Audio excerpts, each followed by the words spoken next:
Japabe.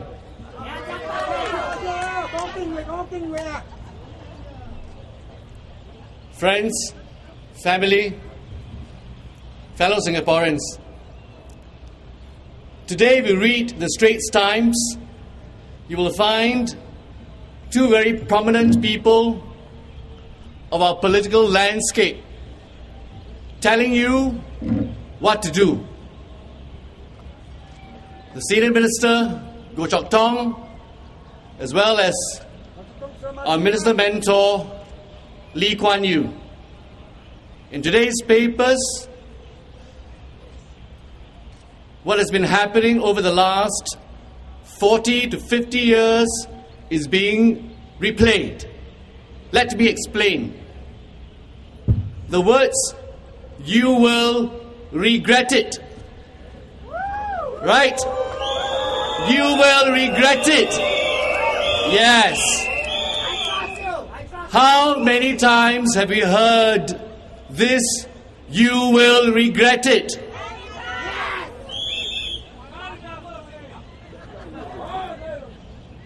I want to talk a little bit about this. These elections are one of the most important elections in Singapore's history. They are important because for the last two elections, our problems have been put into second place. In 2001, the senior minister, who was then a prime minister then, told Singaporeans that you better don't vote for anybody else but the PAP because the world is in danger.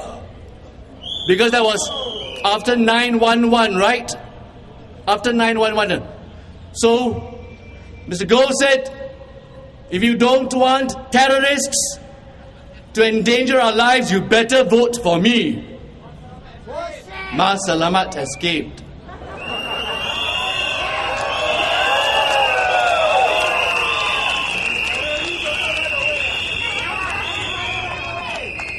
In 2006, we thought that we had the opportunity finally to deal with all these issues which we today feel more than ever before. Foreigners competing with us for our jobs, dwindling savings, high healthcare costs, escalating HDB prices. All these issues which we want to talk about today, we also wanted to talk about in 2006. But no chance. Why? They got every Singaporean talking only about one thing, one missing form. One missing form. Oh, the missing form didn't appear. He pointed a finger. These elections, we Singaporeans cannot let the PAP get away with it anymore. No more. These elections are just too important. Our lives have been turned topsy-turvy in the last 10 years. I've been living in the US for about 12 years. And in the last 3 or 4 years, I come back very regularly because I have work in Shanghai and Beijing, and I wanted to get reacquainted with Singapore and Singaporeans again. So the last 2 years I've been back intermittently. Every 3 or 4 weeks I'll be back. And the only phrase I can use to describe what has happened to our Singapore is a Chinese one. So if you don't mind me just using these two Chinese words, I'm just going to let you know how I feel. I come back and there are these two Chinese words in my head. 家变. 家变. What does that mean? 家变. My home has changed. Changed beyond beyond recognition. You come home, your father is not around. Where is he? Casino. Why is he at the casino? Why is he at the casino? You know the reasons. You know the reasons. If you are 35 in Singapore and you lose your job, you will not get a job of the same pay. Right? If you are 45 and you lose your job, you will not get a job. Full stop. Right? So if your father is above 55, he's gone without a job. Every day he pretends to go downstairs to look for a job. But what to do? All he has is 爱不价呀，不变了，$100 off he goes to the casino. Gambling his life and time away. This is not the answer to Singapore's economic problems. By having a casino, 65,000 jobs were supposed to have been created by Mr. Lim Boon Heng's acquiescence to the casino. Jobs that were meant for us. If you go to the casino right now, I haven't been there, I can't afford $100. More than 60% of the jobs have gone to foreigners. Why? And the casino is supposed to be attracting tourists. If you take a closer look, you will find, I'm told, that more than 80% of the gamblers are Singaporeans. What is happening, my friends? What is happening to this Singapore that we all love? What is happening? You go on the MRT, it's filled with different languages, different faces. Look, Singaporeans have always been embracing of foreign friends, always. In the 80s, we welcomed Filipinos. 90s, we welcomed people from Burma. Singaporeans are loving people. If you take a look at any donation drive, you will find that the poor people donate more than the rich people, right? We are a loving people. We are a loving people. But when your line is crossed, when you are being pushed in the MRT station, when you can't go in anymore. And what does the SMRT say? Can go in. Singaporeans don't want to go in. Is this fair? Has she ever taken her own MRT? Never. And then what happens during YOG? Instead of 4 carriages per 5 minutes, suddenly it's okay to have 6 carriages. So the congestion was solved. The congestion was solved not for Singaporeans, but for the foreign athletes. Why? Why like that? Why? Why like that? Why? Because we Singaporeans have let the PAP get away with it. That's why. That's why. Because since 2001, despite all these problems, we got nice people, right? We look at our history books, we look around, we see the flats, we see the grass is cut, we say, okay lah, alright, okay, 1960s, still got atap houses, still got the pipes, you go there, fill your water, line up, things have changed for the better, okay, fine, okay, fine. We swallow. You've experienced that, right? Swallow, right, sir? No, your face shows it. You have swallowed before. So have I. And so have you. And you. 2001 swallow. Swallow. 2006 swallow again. Now, up to here. Up to here, how to swallow some more? Cannot swallow anymore. These are such important elections, my dear friends, that we must think very clearly. We must think very clearly what we want for ourselves, for our children and their children. We must admit it to ourselves as a country and as a people that this government has lost its way. Right? It's lost its way. How can the government put other people in front of us, Singaporeans?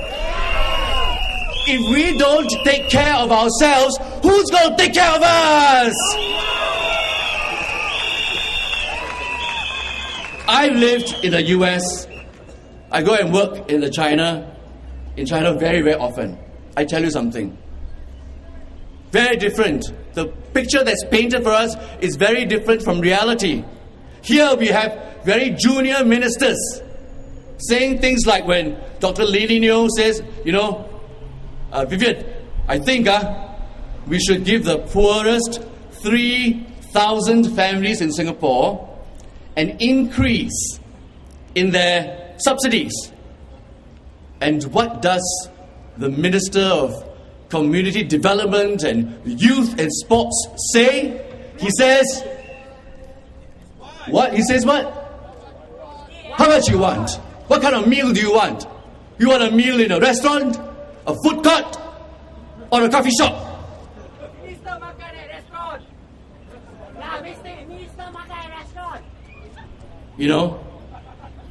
In any other country, you will not have a public official or an elected minister saying these words, unkind words, to his voters. The Singaporean minister dares to do it because we have let him. This time, we will not let him, and we will not let them.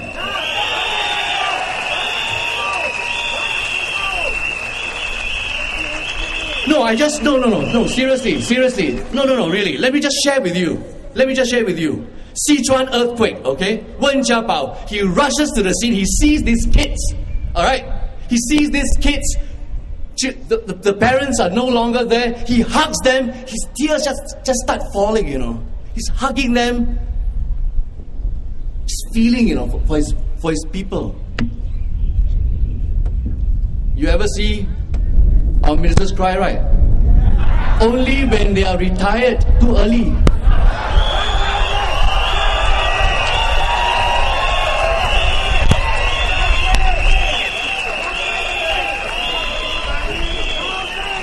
Let me share with you 911, okay? President George Bush. Now, we all don't really think he's a very clever man, right? Unlike, apparently, we are supposed to have this first-class cabinet. Remember, in today's Straits Times, we have a first-class cabinet that can go anywhere in the world. Well, President Bush from my school, Yale University, not very smart man, but he got a heart. In the middle of 911, there he was on the streets. You know what he was carrying?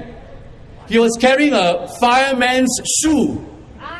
Wait, let me explain to you. He was carrying a fireman's shoe, standing at a street corner, collecting donations for the fireman who died in 911. Standing in the street corner collecting donations for the firemen. You think Vivian Balakrishnan is going to be doing this?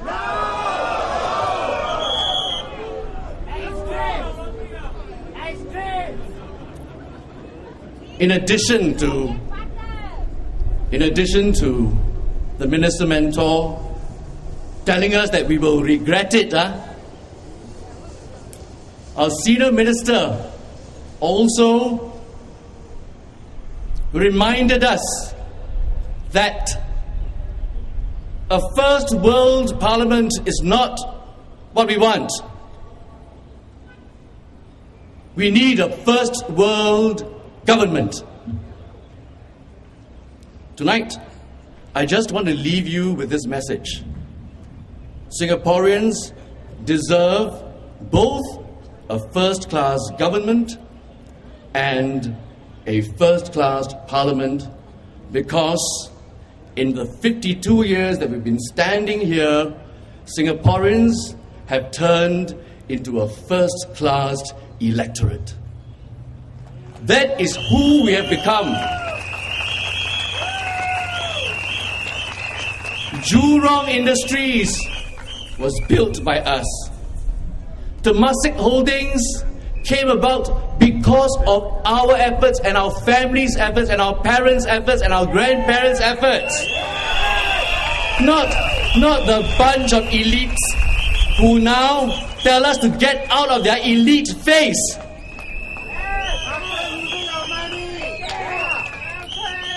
These elections, please think very, very wisely. The time is not going to be this chiku ripe again. The PAP always wants to remind people or to scare people and say that, oh, the opposition is untried and the opposition is fragmented. Not true. Not true. Take a look over the last 3 weeks. There is only one ward left. I think it's Sengkang East, or that has got a 3-cornered fight. Everywhere else, all the opposition parties have managed to work out their differences and put the interests of Singaporeans first and foremost. What am I trying to say? I'm trying to say that we today deserve your support, because we are prepared to undo what the PAP has been doing, which is to put you last, behind their foreign friends and behind themselves. We are not. Let me tell you one simple example of what we at the Singapore Democratic Party is prepared to do. If you take a look at our SDP promise, number 1 is very simple. All successful SDP candidates who become MPs will contribute 50% of our MP's allowance to improve our party's service to you and to seed an endowment fund for the needy. That's it. That's it.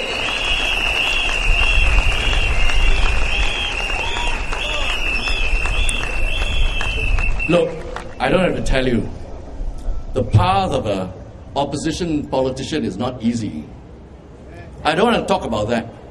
I'm not interested in that, because we all know we go in with our eyes open. But what I do want to tell you is this. We are definitely not doing this for the money. There is only one reason why those in the opposition ranks, and in particular the SDP, do what we do, is because we think we can do better for you. It's because we think we will be capable of putting you at the heart of our policy making. On nomination day, on behalf of the SDP, I waged war with the PAP, and I said, I used a couple of Chinese phrases. I'm going to say that first and I'm going to translate it in English. I said something very simple, and I'd like you all to listen very carefully and maybe to repeat after me. 世界上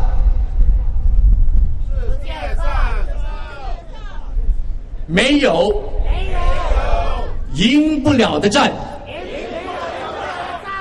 新加坡也没有打不败的对手。我今晚见到你们，我知道我们人民的胜利在眼前。you what I said this. I'm going to translate for some of those in the audience who don't speak Mandarin. I basically said, there is no war in this war. No war in this world that cannot be won. And in Singapore, there is no foe that cannot be defeated. Seeing all of you here tonight, I can feel it, just like the senior minister did many years ago. I can also feel it in my bones. Victory with you here is just within sight. Thank you, everyone.